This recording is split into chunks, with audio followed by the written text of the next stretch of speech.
Of all the machines and tools scattered across 2,000 exhibitors, I of course gravitated to the big stuff. Starting with the CAT 798, it's CAT's biggest truck and one of the largest worldwide. It weighs 1.375 million pounds, can haul 410 tons of earth, and has a 3,500 horsepower engine. Finning is currently building over 160 of these trucks for the world's largest copper mine, Escondida. Every week, one truck rolls out of the La Negra facility gates, and crews load them onto the heavy haul trailers for transport to the mine. Next, we have the Komatsu 2350, formerly made by Letourneau. This is by far the largest wheel loader in the world, weighing 587,000 pounds with 2,300 horsepower and a bucket capacity of up to 53 cubic yards. Now we have the PC4000 front shovel, another behemoth of the show. Weighing about 900,000 pounds with 1,875 horsepower and a 29 cubic yard bucket.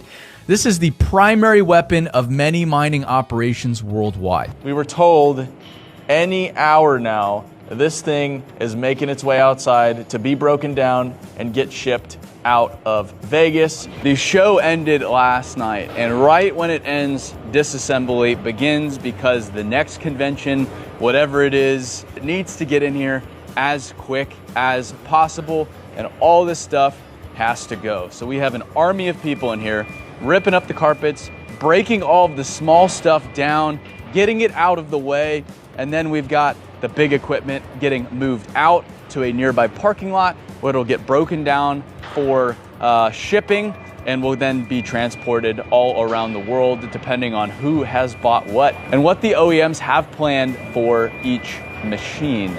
A common question, how do they get the equipment in here? Well, they just drive it in and out because they have these giant garage doors. They can roll some of the biggest trucks in the world right out them to the nearby parking lot. The big equipment like this PC4000, this is one of the heaviest pieces of equipment here at the show.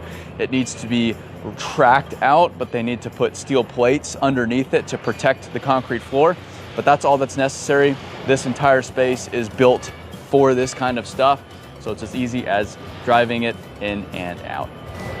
They're moving a robot behind the truck with a forklift, so while we're waiting, what is that front bit there hanging off the truck? That's a trolley system. So what happens is as the truck is headed out of the pit, it hooks onto power cables.